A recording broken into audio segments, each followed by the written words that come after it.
வணக்கம். எம்ஜிஆர் நடித்த 126 படங்களில் 100 படங்கள் சிறப்பானவை, வசூலில் மாபெரும் வெற்றி கண்டவை, முக்கியமானவை. 1947இல் கதாநாயகனாக எம்ஜிஆர் அறிமுகமாகிறார். அப்போது எம்ஜிஆர் ஃபார்முலா என்று எதுவும் கிடையாது.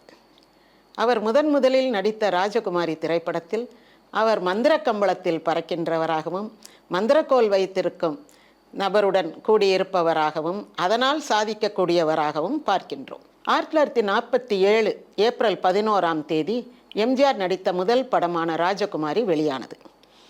இந்த படத்தினுடைய இயக்குனர் ஏஎஸ்ஏ சாமி, பட தயாரிப்பு ஜூபிட்டர் நிறுவனம், சோமு முஹைதீன், வசனம் மு கருணாநிதி அவர்கள், நடிகை கே மாலதி, வில்லனாக வந்திருப்பவர் மகாதேவன் என்ற பெயர் கொண்ட மந்திரவாதி ஒருவர், மற்றொருவர் பாலையா. அவர் பெயர், அவருடைய வில்லன் கதாபாத்திரத்திற்கு ஏற்ற பெயர் ஆலகாலன். ஆலகால விஷம் என்று சொல்வோம் அல்லவா, ஆலகாலன். எம்ஜிஆர் நம்பியார் என்று ஹீரோ மற்றும் வில்லனுக்கு பெயர் போன நம்பியார் இந்த படத்தில் காமெடியனாக நடித்திருப்பார். ஒரு பாம்பாட்டியின் மகன் பகு என்ற பெயரில் நம்பியாரும், பகுனி என்ற பெயரில் எம்எஸ்எஸ் பாக்கியமும் நடித்திருப்பார்கள். இவர்கள் எம்ஜிஆருக்கு அதிகம் உதவி செய்வார்கள். படத்தின் இசை எஸ்வி சுப்பையா நாயுடு. இப்படத்தில் எம்எம்ஏ சின்னப்பா தேவர் ஒரு சண்டை காட்சியில் நடித்திருப்பார். அதன் பிறகு சி.கே. சரஸ்வதி நாம் தில்லானா மோகனாம்பாள் படத்தில் பத்மினியின் அம்மாவாக பார்த்திருப்போம். இவர் ஆரம்ப காலத்தில் எம்ஜிஆருடைய படங்களில் நிறைய படங்களில் நடித்திருக்கின்றார்.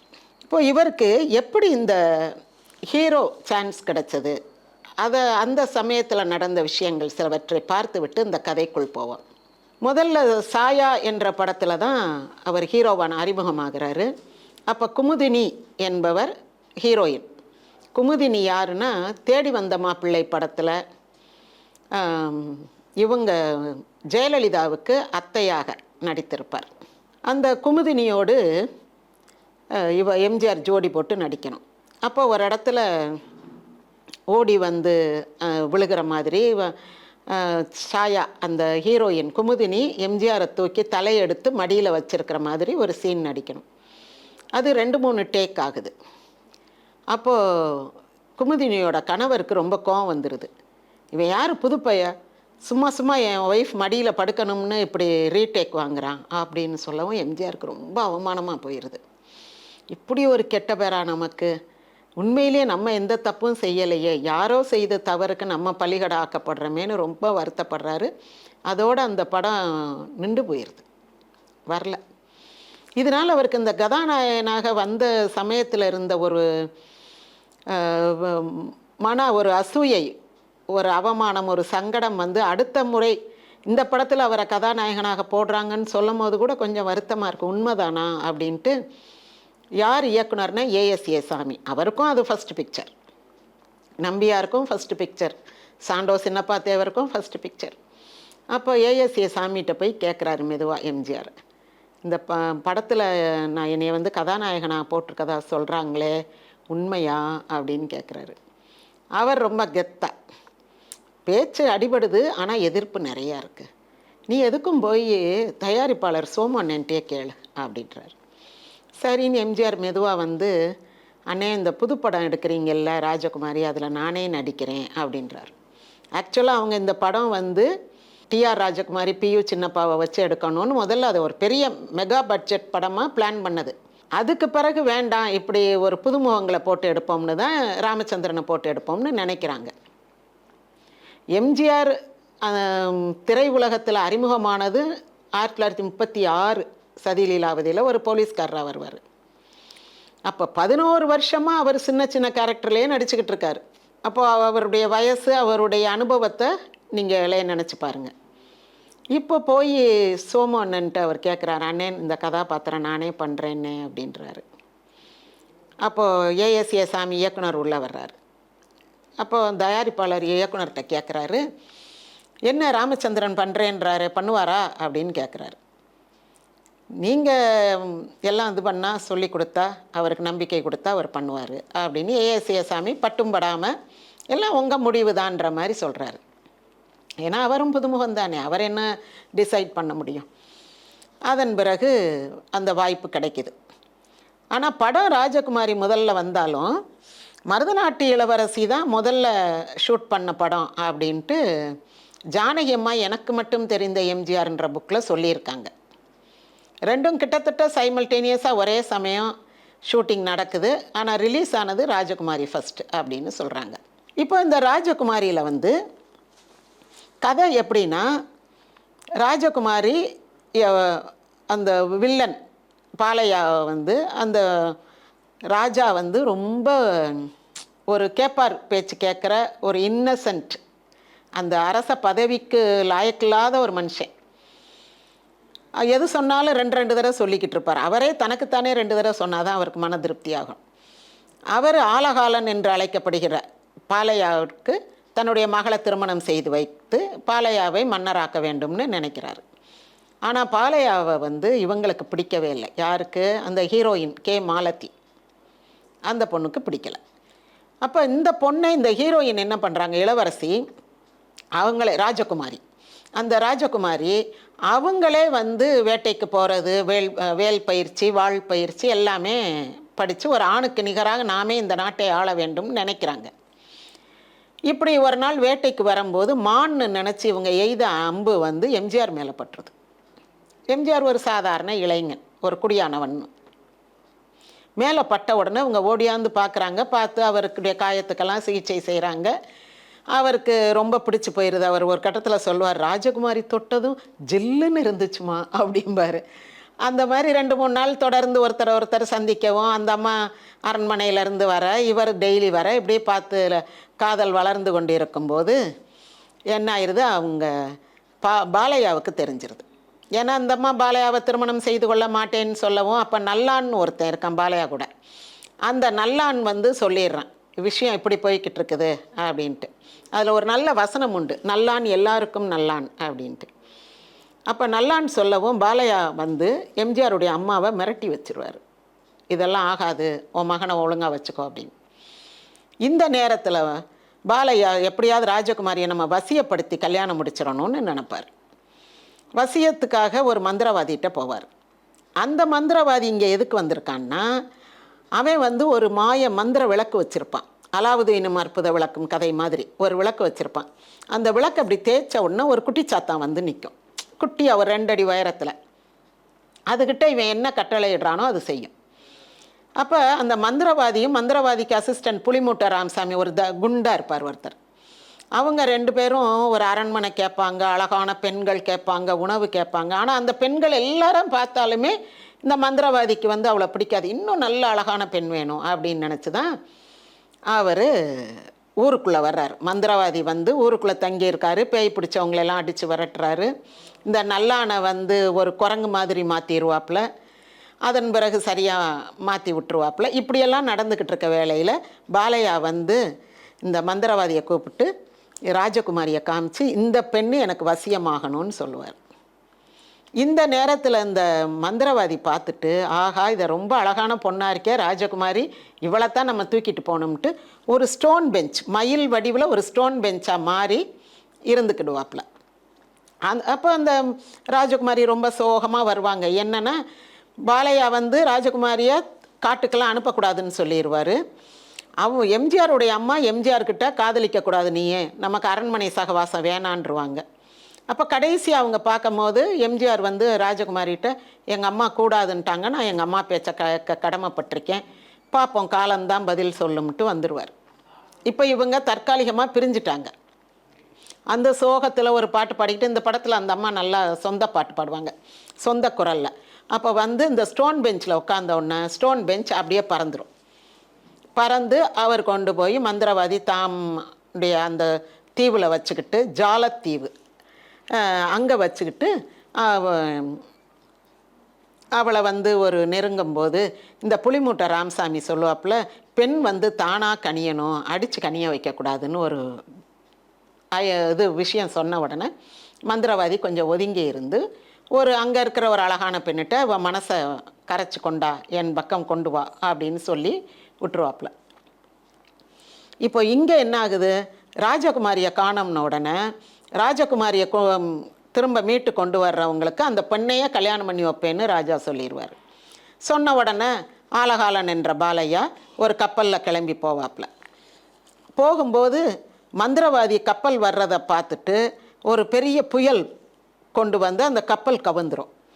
கவுந்ததும் பாலையாவும் நல்லான்னு என்ன பண்ணுவாங்க, நாகத்தீவுன்னு ஒரு தீவு, சர்ப்பத்தீவில் ஒதுங்குவாங்க. அந்த சர்ப்பத்தீவை ஆட்சி செய்கிறவ விஷாராணி அப்படின்னு. இந்த ராணியாக நடிச்சிருக்கிற பெண்ணை பற்றி ஒரு சம்பவம். அந்த பெண் எப்படின்னா, அவங்க பேர் தவமணி தேவி, சிலான்காரங்க. அவங்க லண்டன்லேயும் எங்கேயோ படித்தவங்க. அதனால் வந்து அவங்க டார்சான் படத்தில் ரொம்ப குட்டியாக ட்ரெஸ் போட்டு, இந்த மீனா சித்தி ராஜ் கோகிலா போட்டிருப்பாங்க இல்லையா, துணிவே துணை படத்துலலாம், அந்த மாதிரி ரொம்ப குட்டி ட்ரெஸ் போட்டு லேடி டார்சானாலாம் நடிச்சிருப்பாங்க. ஸோ அவங்கள இந்த படத்தில் ஒரு கவர்ச்சி கன்னியாகட்டும் பயன்படுத்தியிருப்பாங்க. அந்த பெண் என்ன பண்ணுவாங்கன்னா, ஒரு காட்சிக்கு ஒரு டீப் நெக் ப்ளவுஸ், அந்த ப்ளவுஸு நெக்கு எங்கே முடியுதோ அங்கே ப்ளவுஸே முடிஞ்சிடும். அந்த மாதிரி ஒரு வி ஷேப் ப்ளவுஸ் போட்டு, அந்த காலத்தில் அப்படி போட்டு செட்டுக்குள்ளே வரவும் எல்லாரையும், என்னம்மா இப்படி ஒரு ப்ளவுஸ் போட்டு வந்திருக்க, கழுத்து முடிகிற இடத்துல ப்ளவுஸே முடிஞ்சிருச்சே, இவ்வளோ டீப்பாக, ஓவர் டீப்பாக இருக்கே அப்படின்னு சொல்லவும், இல்லை அது வந்து மயக்கிற சீனில் இப்படி தானே இருக்கணும் அப்படின்ட்டு அப்புறம் என்ன பண்ணுவாங்க, ஒரு பெரிய இந்த பிளாஸ்டிக் பேப்பர்லாம் அப்போ கட் பண்ணி நான் ஒரு பூ ஆட்டம் பண்ணுவாங்க, அந்த மாதிரி பிளாஸ்டிக் பேப்பரில் செய்த ஒரு பூவை அந்த ப்ளவுஸ் முடிகிற இடத்துல ஒரு பின் பண்ணி விட்டுருவாங்க. அந்தளவுக்கு துணிச்சலாக நடிக்கக்கூடியவங்க. அப்புறம் என்னாச்சுன்னா, அவங்க வந்து ஒரு ராமேஸ்வரத்தில் ஒரு ஐயரை கல்யாணம் பண்ணிக்கிட்டாங்க. ஐயரை கல்யாணம் பண்ணி ஒரு டிப்பிக்கல் ஐயரம்மாவாக மாறிட்டாங்க. குமுதத்தில் அவங்களுடைய பேட்டி வருது, பார்த்தா இதுவா அந்த தவமணி தேவி அப்படின்ற மாதிரி இருக்குது. எந்த ஒரு சிமிலாரிட்டிஸோ ஒரு இதோ இல்லை, அப்படி டோட்டலி டிஃப்ரெண்ட்டாக இருக்குது அவங்கள பார்க்கும்போது. சரி, இந்த சர்ப்பத்தீவுக்கு ஒரு ஆலகாலன் பாலையா போய் அங்கே போட்டியெல்லாம் நடக்குது. போட்டி நடந்து போட்டியில் ஜெயிக்கிறவனுக்கு வந்து அரண்மனை விருந்து வைப்பாங்க. இந்த அரண்மனை விருந்துனா என்னென்னா, இந்த ராணியோட சேர்ந்து இருக்கிறது தான், இதுதான் அரண்மனை விருந்து. இந்த நேரத்தில் எம்ஜிஆரும் போய் அங்கே சேருவார். எம்ஜிஆர் என்ன சொல்லுவார் அவங்க அம்மாட்டனா, அம்மா நான் போய் மல்லிகாவை காப்பாற்றி கூட்டுற போகிறேன் அப்படின்வார். எப்பா இதெல்லாம் அரண்மனை விஷயம்ப்பா, உன்னால் முடியுமாப்பா, அரண்மனை ஆட்கள் போய் அதெல்லாம் கூட்டு வரட்டும்ப்பாங்க. அரண்மனை ஆட்களோ அல்லது இந்த ஊர் குடிப்படைகளோ போய் இளவரசியை காப்பாற்றி அழைத்து கொண்டு வருவது அவங்களுடைய கடமை. ஆனால் நான் போய் என் மல்லிகாவை காப்பாற்றுறது என்னுடைய கடமை, இது எனக்கு வந்து தனிப்பட்ட கடமை, நான் போய் என் மல்லிகாவை காப்பாற்றி கூட்டு வருவேன்ட்டு இவர் கிளம்பிடுவார். ஒரு பேக் மாதிரி ஒரு மூட்டை கட்டி துணியெல்லாம் அதை இப்படி எடுத்து இப்படி முடிச்சு போட்டு முதுகில் அந்த மூட்டை இருக்கிற மாதிரி போட்டு ரொம்ப கம்பீரமாக, அதிலேருந்து அவர் கையெல்லாம் மடித்து விட்டு அது வரைக்கும் ரொம்ப அப்ராணியாக ஒரு ஃபுல் ஹேண்டு ஜிப்பாவும் வேஷ்டியும் கட்டி துண்டை இந்த 2 பக்கமும் பின்னாடி போட்டிருப்பார். அது ஒரு வித்தியாசமான ஸ்டைலாக இருக்கும். நல்லா இது வரைக்கும் முடி வளர்த்து, அந்த எலான் ஃப்ளைன்றாங்கள அந்த மாதிரி இது வரைக்கும் அப்படியே நெளியான கேசம் அழகாக இருக்கும் எம்ஜிஆருக்கு, சுருட்ட முடி. அந்த மாதிரி இருக்கிறவர் அதுக்கு பிறகு கொஞ்சம் இந்த கழுத்து வரைக்கும் கட் பண்ணி கையெல்லாம் அப்படி மடித்து விட்டு ஒரு கம்பீரமாக கிளம்பி ஜம்முன்னு போவார். போய் அந்த இவரும் சர்ப்பத்தீவுக்கு தான் போவார். அந்த சர்ப்பத்தீவுக்கு போன உடனே நம்பியாருடைய சிஸ்டர் 2 பேரையும் பார்த்து, எனக்கு உதவி செய்ய, நானும் இந்த போட்டியில் கலந்துக்கிறேன், இந்த ராணிகிட்ட போய் ஒரு கப்பல் கேட்போம், போட்டியில் ஜெயிச்சா அந்த ராணி ஏதாவது பரிசு கொடுப்பாங்கள்ல, ஒரு கப்பல் கேட்டு கப்பலில் ஏறி ஜாலத்தீவுக்கு, மந்திரவாதி இருக்கிற ஜாலத்தீவுக்கு போகலாம் அப்படின்னு இவர் ஐடியா பண்ணுவார். சரின்னு பாலையாவும் வந்திருக்காப்புல, எம்ஜிஆர் வந்திருக்காப்புல. அங்கே சண்டையெல்லாம் நடக்கும், போட்டி நடக்கும், வாள் சண்டை போட்டி, கம்பு சண்டை போட்டி, இப்படியெல்லாம் நடக்கும். நடக்கும்போது அவன் என்ன பாலையா என்ன பண்ணுவாப்புல, எம்ஜிஆர் காலை அப்படி தட்டி விட்டுருவாப்புல. தட்டி விட்டோடனே எம்ஜிஆர் கீழே விழுந்த உடனே அவர்கிட்ட இருக்கிற அந்த வேல் கம்பை வச்சு பக்கத்தில் குத்துவாப்புல. அதாவது அப்படியே அடுத்த குத்து உன் மேலே தான், நீ தோத்துட்டேன்னு அடையாளத்துக்கு. அப்படி விழுந்த உடனே எம்ஜிஆருக்கு ரொம்ப அவமானமாக போயிடும், எழுந்துருவார். ஆனால் அந்த ராணி என்ன சொல்லுவான்னா, விஷாராணி தவமணி தேவி, அந்த ராணி சர்ப்பத்தேவனுடைய ராணி, 2 பேரும் நல்லா இருக்காங்கடி, இன்னைக்கு விருந்து ஜெயிச்சவனோட அந்த மற்றவனையும் விடக்கூடாது, எம்ஜிஆரையும் விடக்கூடாது, அவனை நாளைக்கு வச்சுக்கிடுவோம் அப்படின்னு தன் தோழிகிட்ட சொல்லுவாள். அப்புறம் ரொம்ப அலங்காரம் பாடல்கள்லாம் பாடி நாள் பாலையாவை கூட்டிகிட்டு போய் விருந்து வச்சு கூப்பிட்டு வந்துடுவாங்க. அடுத்த நாள் விருந்து வந்து எம்ஜிஆருக்கு. அப்போ எம்ஜிஆருக்கு இவளுடைய ஆடல் பாடல், அப்போ தான் அந்த ட்ரெஸ் அப்படி போட்டு வருவாங்க, அந்த கவர்ச்சியான ட்ரெஸ்ஸு, அதெல்லாம் பிடிக்காது. அப்போ எம்ஜிஆர் வந்து இதெல்லாம் எனக்கு பிடிக்கலை அப்படின்னு. பிடிக்கலன்னு அந்த ராணிக்கு ரொம்ப கோவம் வந்துடும். கோவம் வந்த உடனே என்ன சொல்லுவா, இவனை வந்து விஷத்தால் விஷமேற்றுங்கள் இவனுக்குன்றுவா. சொல்லிட்டு அதுங்குள்ள இந்த போனவர் ஆளை காணமே அப்படின்னு நம்பியாருடைய சிஸ்டர் இருக்காப்புல இல்லையா, பகுனி, அவங்க 2 பேரும் தேடி அரண்மனைக்கு வந்துடுவாங்க. வந்து அதெல்லாம் அப்படி செய்யக்கூடாது வைக்கக்கூடாதுன்னு சத்தம் போடவும் குடிபடைகள் மக்கள் என்ன பண்ணிடுவா, நாளைக்கு வந்து இவன் வந்து ராணியை கெடுக்க வந்தான் அப்படின்னு சொல்லி நடுத்தெருவில் நிறுத்துங்க, இவனை எல்லாரும் கல்லை விட்டு எரிஞ்சு கொள்ளட்டும்ன்றுவாங்க. அப்போது எம்ஜிஆருக்கு ரொம்ப அவமானமாக போயிடும். இதுக்கு பாம்பை விட்டாது கொத்த விட்டு செத்துருக்கலாம் வெளியில் தெரியாமல். இப்போ வெளியில் தெரிஞ்சு இவன் வந்து ஒரு ஸ்திரீலோலன், பெண் மோகம் பிடிச்சவன், ராணியை கெடுக்க போனான், அதனால் ஊர் மக்கள்லாம் கல்லால் எறிந்து கொன்றார்கள் அப்படின்னு சொல்லிட்டா ரொம்ப அசிங்கமே அப்படின்னு இவங்க 3 பேரையும் அடைச்சி போட்டிருப்பாங்க. நம்பியார், எம்எஸ் பாக்கியம், எம்ஜிஆர். அந்த இடத்துல மானம் இழந்தவர்களுக்கு மரியாதை தரக்கூடிய ஒரு இது அப்படின்ட்டு ஒரு 2 வாசகம் எழுதி ஒரு தூக்கு மேடை இருக்கும். அந்த தூக்கு மேடையில் போய் இவர் தூக்கு போடுவார். தூக்கு போட்டால் முறிஞ்சு கீழே விழுந்துருவார் உள்ள. இப்போ இந்த இடத்துல இந்த கதை இப்படியே நிற்கட்டும். ஒரு சம்பவம் நிஜத்தில் நடந்த சம்பவம் சொல்கிறேன். இந்த சீனில் நடிக்கும் போது நிஜமாகவே எம்ஜிஆருக்கு தூக்கில் தொங்கிட்டார். அதாவது அந்த கயிறு, அந்த முடிச்சு போடுறாங்கல்ல, அந்த முடிச்சு லூஸாக போட்டு மேலே உத்தரம் உடஞ்சி அவர் உள்ளே விழுகிற மாதிரி ஒரு சீன். எப்படின்னா அவர் தூக்கு போட்டுக்கிட்டு பக்கத்தில் இருக்க லீவரை பிடிச்சி இழுக்கணும். இழுத்தா தான் இவர் உள்ளே விழ முடியும். ஏன்னா ஆள் இல்லைல்ல, இவராக தானே செல்ஃப் சூசைடு தானே. அப்போது யாரும் இவரை கொலை பண்ண போகிறதில்ல, இவராக செய்யணுன்னும் போது அந்த லீவரை பிடிச்சி இழுக்க ஆளில் இவரே பிடிச்சி இழுக்கணும். இழுந்த உடனே அந்த கீழே இருக்க பலகை விலகிக்கிறோம், இவர் தொங்கணும். இதுதான் அங்கே உள்ள செட்டப்பு. இதுக்கு மேலே என்ன பண்ணியிருப்பாங்க, அந்த உத்தரத்தை வந்து கொஞ்சம் உடச்சி லைட்டாக ஒட்ட வச்சு இவர் லேசாக அப்படி இழுத்த உடனே உத்தரம் உடஞ்சி விழுகிற மாதிரி ஏற்பாடு பண்ணியிருப்பாங்க. கீழே தரையில் இவர் விழும்போது அடிபடக்கூடாதுன்னு ஒரு மெத்தை போட்டு வச்சுருப்பாங்க, தேங்காய் நார் மெத்தை. இவ்வளோ ஏற்பாடுகளும் பண்ணி வச்ச பிறகும் இவர் தொங்கும் போது முடிச்சு இறுக்கிடும். அப்படியே கண்ணு மொழி பிதுங்கும், மூச்சு திணறும். ஒரு செகண்ட் அவரே எழுதியிருக்கிறார், நான் என் பிறந்தேன் புக்கில் ஒரு 4 பக்கம் இதை எழுதியிருக்கிறார். அப்படியே ரத்தம்லாம் தலைக்கு போகிற மாதிரி இருக்கும் விண்ணுன்னு. உடனே நம்பியார் அந்த சீனில் இருந்த ஒரு ஓடியாந்து, ஐயோ நிஜமாகவே விழுந்துட்டாப்புல போலையே அப்படின்ட்டு காப்பாற்றுறாப்புல. எதுக்கு இந்த சீன்லாம் அப்படின்னு நடிக்க ஒத்துக்கிட்டீங்க அப்படின்னு கேட்குறேன்.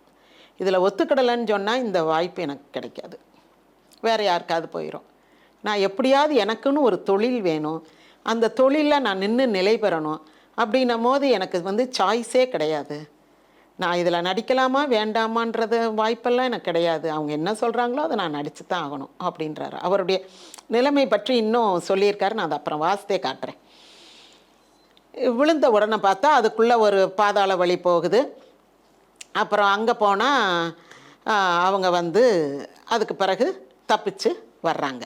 இந்த மந்திர விளக்கு அதை எடுத்து அதை தேய்ச்சி அந்த குட்டிச்சாத்தானை வந்த உடனே, குட்டிச்சாத்தான் நீங்கள் என்ன சொல்கிறீங்களோ அதுதான் நான் கேட்பேன், நீங்கள் தான் என்னுடைய எஜமான் அப்படின்னும். உடனே நம்பியார் வந்து அந்த இதை தேய்ச்சி மந்திரவாதியை வந்து சிலையாக மாற்றி, கற்சிலையாக மாற்றி விட்டு இந்த ராணியை பிடிச்சி ராஜகுமாரியெல்லாம் மீட்டு கொண்டு வந்துடுவாங்க. கதை அப்படியே முடிஞ்சிடும். இப்போது இதில் இருக்கிற ஒவ்வொரு ஆட்களை பற்றியும் நம்ம பார்ப்போம். இப்போ இதில் இசையமைப்பாளர் எஸ்.எம். சுப்பையா நாயுடு தான் நாடோடி மன்னனுக்கெலாம் இசையமைச்சார். அவர் எப்படின்னா எம்ஜிஆருக்கு வந்து ஒரு பாதுகாவலர் மாதிரி. எம்ஜிஆர் சாப்பிட்றதுக்கு முன்னாடி அவர் சாப்பிட்டு தான் எம்ஜிஆரை சாப்பிட விடுவார். எம்ஜிஆரை தூங்குங்கன்னு சொல்லிட்டு இவர் முழிச்சுக்கிட்டே வருவார் காரில், அவருக்கு எந்த ஆபத்து வந்துடக்கூடாதுன்னு.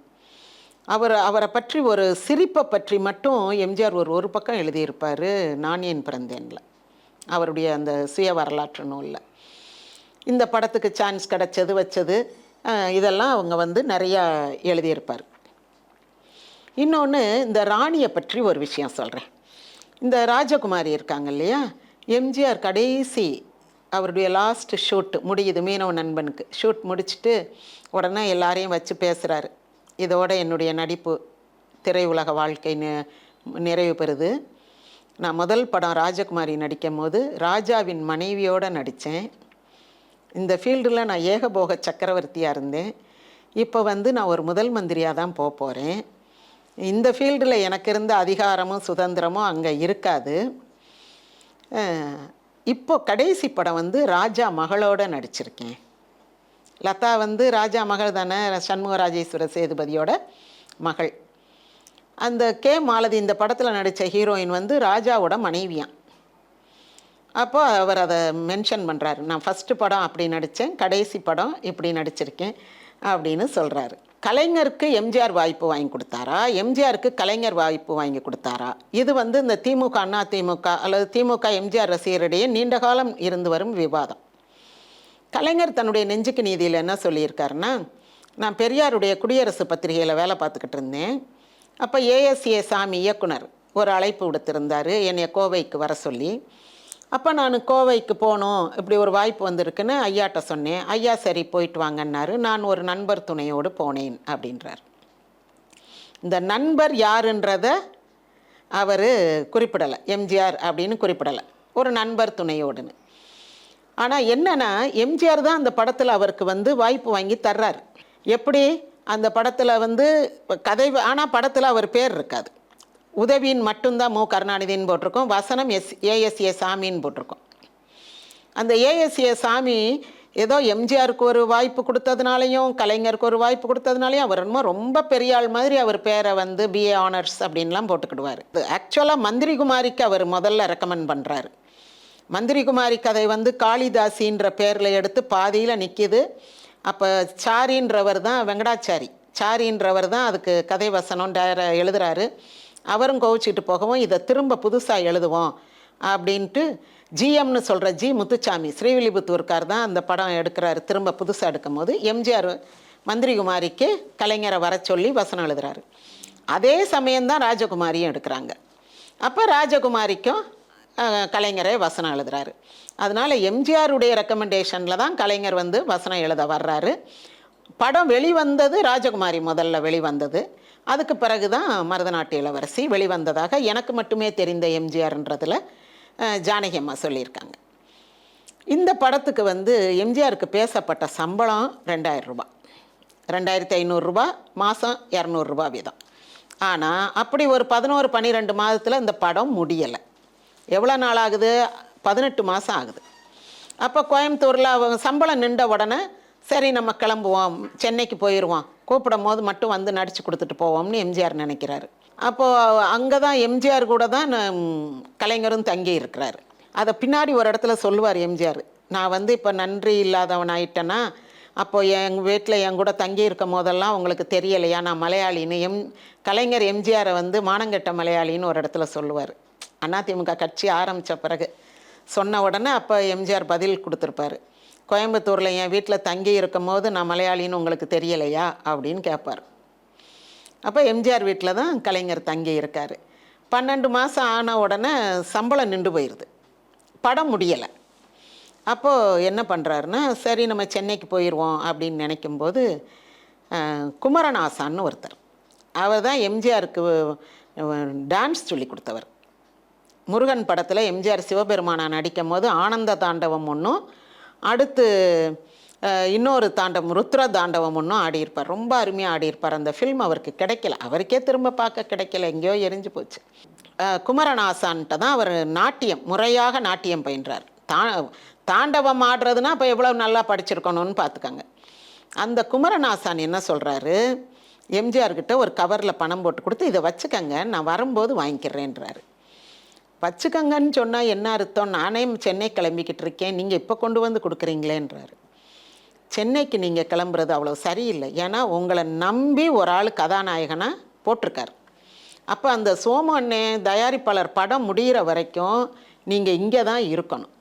நீங்கள் பாட்டுக்கு உங்கள் இஷ்டத்துக்கு சென்னைக்கு போயிட்டீங்கன்னா அவர் என்ன பண்ணுவார், ஒரு வருஷத்துக்குள்ளே முடிக்கணும்னு நினச்சாரு, ஆனால் முடியலை. இப்போ அவர் பாடே ரொம்ப சிரமத்தில் இருக்குது. இந்த நேரத்தில் நீங்களும் கைவிடக்கூடாது அவரை. நீங்கள் படம் முடிகிற வரைக்கும் இங்கே தான் இருக்கணும் அப்படின்றாரு. அவர் சொல்கிறது கரெக்டு தான். எம்ஜிஆருக்கு சரின்னு படுது. இருப்போம். செலவு காசு வேணுமே, என்ன செய்கிறது? இந்த காசை செலவழிச்சுக்கங்க. உங்களுக்கு எவ்வளவு தேவையோ அவ்வளோ செலவழிங்க. நான் வரும்போது இருக்கிறத கொடுங்க, மிச்சம் என்ன இருக்கோ கொடுங்க. ஒருவேளை நான் அவ்வளவு செலவழிச்சிட்டேன்னா என்ன செய்கிறது அப்படின்னு எம்ஜிஆர் கேட்குறாரு. அப்போ அவர் குமரன் சொல்கிறாரு, அதனால் என்ன, அடுத்து நீங்கள் இப்படியே இருந்துருவீங்க, அடுத்து பெரிய பெரிய படம்லாம் நடிப்பீங்கல்ல, அப்போ கொடுங்க அப்படின்றார். அதாவது அடுத்து பெரிய பெரிய படம்லாம் நீங்கள் நடிப்பீங்கல்ல அப்படின்ற நம்பிக்கை கொடுக்கறது இருக்குது பாருங்க, அதை எம்ஜிஆர் நினச்சி பார்க்குறாரு. அன்றைக்கு அவர் கொடுத்த நம்பிக்கை எனக்கு ரொம்ப பெரிய நம்பிக்கை. அடுத்து உனக்கு பெரிய பெரிய படங்கள்லாம் வரும், நீ இப்படியே இருந்துட மாட்ட, இன்னும் நல்லா மேலே வருவ, முன்னேறுவ அப்படின்ற வார்த்தை குமரநாசன் சொல்கிறார். அதன் பிறகு எம்ஜிஆர் அந்த பணத்தை வாங்கிக்கிறாரு. அங்கேயே இருந்து அந்த படத்தை முடிச்சு கொடுக்குறாங்க. ராஜகுமாரி நடிக்கும்போது எம்ஜிஆர் வந்து காங்கிரஸ்காரர்னு சொல்கிறத விட அவர் ஐஎன்ஏல கூட அவருக்கு நண்பர்கள் தொடர்பு இருக்குது. இந்தியன் நேஷ்னல் ஆர்மின்னு சொல்கிறாங்களே, நேதாஜி சுபாஷ் சந்திரபோஸ், அவங்களோட கூட அவருக்கு தொடர்பு இருக்குது. அவர் சில வேலைகள்லாம் அவங்களுக்காக செய்கிறாரு. அப்போது அவர் கழுத்தில் தாமரமணி மாலை, நெத்தியில் விபூதி, அப்புறம் ஒரு சுண்டு விரல் அளவு குங்கும பொட்டு, புருவத்துக்கு நடுவில் வெள்ளை கதர் ஜிப்பா வேஷ்டி, இப்படி தான் இருப்பார். அவர் ஒரு காங்கிரஸ்காரர், காந்தி மேலே ரொம்ப அபிமானம் கொண்டவர். இன்னும் கூட அவருக்கு ரெண்டாவது மனைவி, அந்த முதல் மனைவி இறந்து ரெண்டாவது சதானந்தவதி திருமணம் செய்யும்போது திடீர்னு கூப்பிட்டு விட்டுறாங்க, ஊருக்கு வான்ட்டு. வந்த இடத்துல உனக்கு கல்யாணன்றாங்க. ஐயோ, இந்த கல்யாணம் வேண்டவே வேண்டான்னு ஊரில் இல்லாத அத்தனை சாமியும் கும்பிட்றாரு.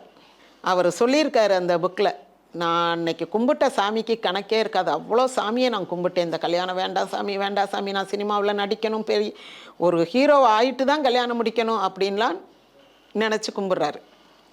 அப்போ இன்னொரு கண்டிஷன் ஒன்று வைக்கிறாரு, நான் கதர் கட்டி தான் கல்யாணம் பண்ணுவேன், பட்டு கட்ட மாட்டேன்னு. அவங்க அம்மா, சரிப்பா நீ ஏதாவது கட்டிக்கிட்டு வா, வந்து தாலியை கட்டிக்கிட்டு போ அப்படின்றாங்க. அவங்களுக்கு என்னென்னா, எப்படியாவது மகனுக்கு ஒரு கல்யாணத்தை முடித்து ஊருக்கு கூட்டு போயிடணும், நம்ம வந்து இந்த பொண்ணை பார்த்து நல்லா இருக்குன்னு வாக்கு கொடுத்துட்டோம், இவன் என்னடானா இப்போ பொண்ணே வேணாம், கல்யாணமே வேணாம்ன்றான் அப்படின்ற பதட்டத்தில் நீ கதரை கட்டு, கைத்தறி கட்டி, எதையாவது கட்டி கல்யாணத்தை முடி அப்படின்ற அந்தளவுக்கு அவர் வந்து காங்கிரஸில் வந்து தீவிரமான பற்று கொண்டவர். அப்போ அவர் என்ன சொல்கிறாருன்னா, அந்த படத்தில் நடித்ததை பற்றி,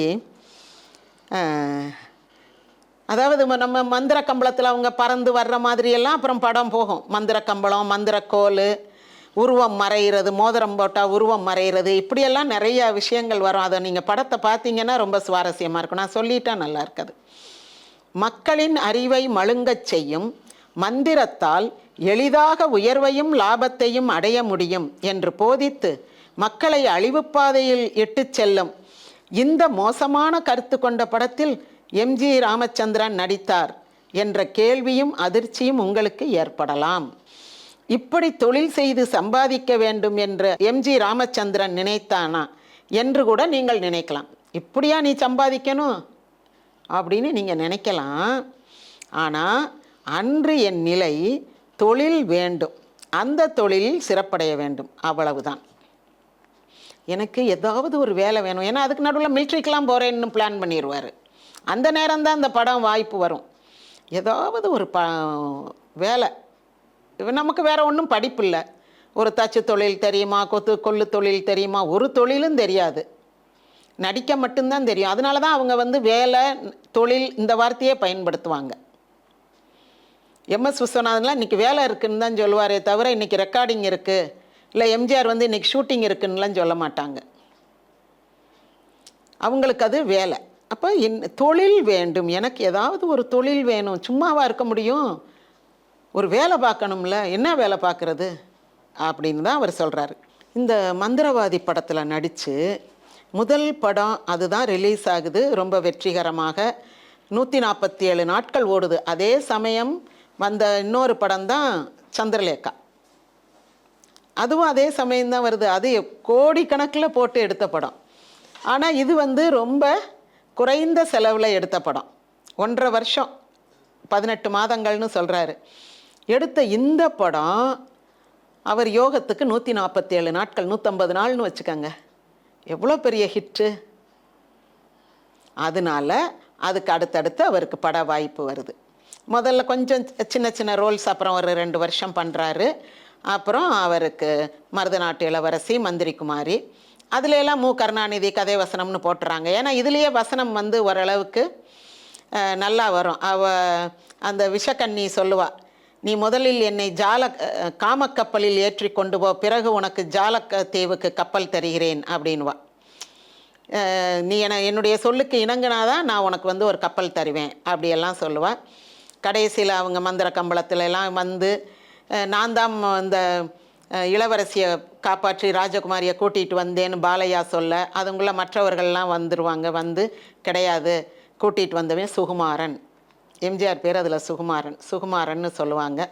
இந்த படம் ரிலீஸ் ஆகும்போது அவர் அண்ணனுக்கு ஒரு பையன் பிறக்கிறான், ஒரு குழந்தை பிறக்குது. அந்த குழந்தைக்கு சுகுமாரன்னு பேர் வைக்கிறாங்க. எம்ஜிசி சுகுமாரன் அப்படின்னு எம்ஜிஆருக்கு அடுத்து நடிக்க கூட கொஞ்சம் வந்தார். ஒரு குங்குமம் கதை சொல்கிறதுன்ற படத்தில் கூட நடித்தார். ஆனால் அவர் வந்து இந்த கெட்டவன் ஹீரோவாக நடிக்கிற ஒரு கதை மாதிரி செலக்ட் பண்ணி நடித்தார். அது ஓடலை. இந்த ஹீரோவுடைய பேர் அண்ணன் பிள்ளைக்கு வைக்கிறது, இது ஒரு பழக்கம். முதல் படம் சதி லீலாவதி நடிக்கும் போது பிறந்த பிள்ளை தான் லீலாவதி. அந்த பொண்ணோட அவங்களுடைய கிட்னி வாங்கி தான் எம்ஜிஆருக்கு வச்சாங்க. அவங்க இப்போ தான் அண்மையில் இறந்து போனாங்க. 33 வருஷம் இருந்தாங்க ஒரு கிட்னியோடைய. அவங்க ஹஸ்பண்ட் வந்து ஒரு மெடிக்கல் டாக்டர். அதனால் அவர் தாராளமாக கொடுக்கலாம், ஒரு கிட்னி போதும் அப்படின்ட்டார். எப்போவோ எம்ஜிஆர் செஞ்ச புண்ணியம் அவரை காப்பாற்றிருக்கு. அதுக்கடுத்து இன்னொரு படம் நாமில் நடிக்கும் போது ராஜேந்திரன், அது ஒரு பையனுக்கு பேராக வச்சாங்க. அப்புறம் பாலசூரியன்னு ஒரு பேரில் நடிக்கும் போது அது எம்ஜிஆருடைய அன்னை மகனுக்கு பேராக வச்சாங்க. அந்த மாதிரி இந்த படத்தில் ஒரு பேர் வந்து சுகுமாரன். ரொம்ப மிக பெரிய வெற்றி பெற்ற படம். இந்த படம் 1990 வந்து மதுரையில் தியேட்டரில் ரிலீஸ் ஆச்சு, ரீரிலீஸ். அப்போது நம்ம இது வந்து தியேட்டர்லேயே பார்த்துருக்கேன். நல்ல கூட்டம். ஏன்னா எம்ஜிஆருடைய முதல் படம் அப்படின்றதுனால நல்ல வெற்றி பெற்ற படம். இன்றைக்கும் நீங்கள் வந்து யூடியூப்பில் இந்த படத்தை பார்க்கலாம். பாடல்கள்லாம் நல்லாயிருக்கும். அந்த மந்திரவாதியுடைய மந்திர ஜாலங்கள்லாம் நல்லாயிருக்கும். புலிமூட்டை ராமசாமியினுடைய நகைச்சுவை, அப்புறம் நல்லான் குரங்கா மாறுறது, அந்த மாதிரியான நிறைய சுவாரஸ்யமான நிகழ்ச்சிகள்லாம் இருக்கும். சி.கே. சரஸ்வதி வந்து கணவனை வசியப்படுத்தணும்னு போய் மந்திரவாதிகிட்ட பால் வாங்கிட்டு வர்றது, இப்படியெல்லாம் ரொம்ப சுவையான சம்பவங்கள் நிறைந்த படம். அனைவரும் கண்டு ரசியுங்கள். நன்றி, வணக்கம். மருதநாட்டின் இளவரசி வி.என். ஜானகி. எம்ஜிஆர் நாட்டின் மன்னர். ஆனால் அவர் சிறு வயதிலேயே காட்டில் விடப்பட்ட குழந்தையாக வளர்ந்து வருவார். சாதாரண கிராமத்து வாசியாக ஒரு அப்ராணியாக வளர்ந்துக்கிட்டு இருக்கோம். அப்போது ஒரு நாள் இந்த மண்ணை குழச்சி வீடு கட்டிக்கிட்டு இருப்பாப்புல. இந்த பையன்தான் எம்ஜிஆராக வருவாப்புல. இளவரசி, மருதநாட்டு இளவரசி வருவா.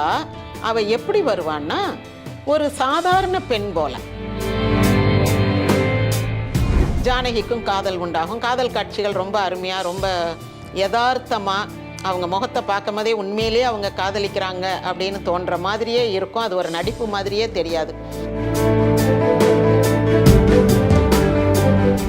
இப்போ மருதநாட்டு இளவரசின்னு பேர் மாற்றியாச்சு. கதை வசனம்லாம் வந்து இப்போ கருணாநிதி வர்றாரு. கதை வசனம்லாம் புதுசாக எழுதி கொடுத்துட்டாரு. மருதநாட்டு இளவரசியை நம்ம ஊரில் கொண்டு போய் கல்யாணம் பண்ணிக்கிறோம்னு பல்லாக்கில் தூக்கிட்டு வந்துடுவாங்க.